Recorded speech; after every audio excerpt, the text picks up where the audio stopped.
শিক্ষার্থীরা, তোমাদের SSC ২০২৬ public পরীক্ষা। সামনে তোমাদের পরীক্ষা এবার আগের মতো হবে না তা নিয়ে শিক্ষামন্ত্রীর নতুন মোড়।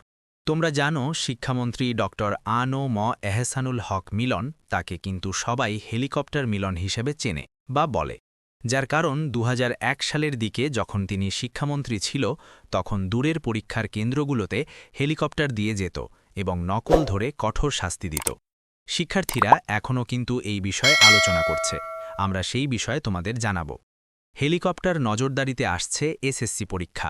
শিক্ষামন্ত্রী আসন্ন এসএসসি ও সমমানের পরীক্ষা সুষ্ঠু ও নকলমুক্ত পরিবেশে আয়োজন করতে কঠোর অবস্থানের কথা জানিয়েছেন শিক্ষা এবং প্রাথমিক গণশিক্ষামন্ত্রী ডক্টর আ.ন.ম এহসানুল হক মিলন।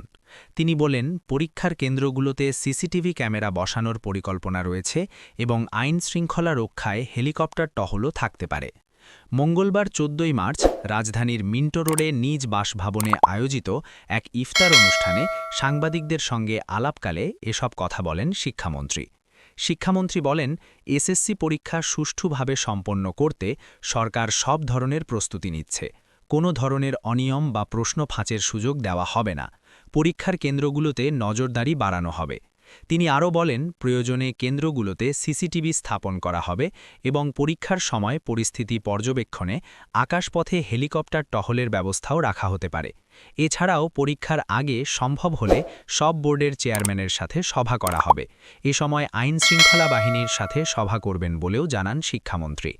তোমরা যারা এসএসসি ২০২৬ শিক্ষার্থী আছো, ভালোভাবে প্রিপারেশন নাও আর শিক্ষামূলক সকল আপডেট পেতে আমাদের সাথে থাকো। আর তোমরা যারা এখনও আমাদের এডুকেশন টাইম চ্যানেলে নতুন, তারা সকলে আমাদের চ্যানেলটাকে সাবস্ক্রাইব করে সকল গুরুত্বপূর্ণ ভিডিওর নোটিফিকেশন সবার আগে পেতে পাশে থাকা বেল আইকনে অল চালু করে রাখো। আর যারা সাবস্ক্রাইব করেছে তাদেরকে অনেক ধন্যবাদ এবং তোমরা ভিডিওটা প্রচুর শেয়ার করে তোমার বন্ধুদের দেখার সুযোগ করে দাও এবং একটা লাইক দিয়ে তোমার ভালো একটা মন্তব্য আমাদেরকে কমেন্টের মাধ্যমে জানাও। আজকে এখানেই শেষ করছি, আবারও দেখা হবে নতুন কোনো গুরুত্বপূর্ণ ভিডিও নিয়ে। তোমরা সবাই ভালো থাকো। Thanks for watching. আল্লাহ হাফেজ।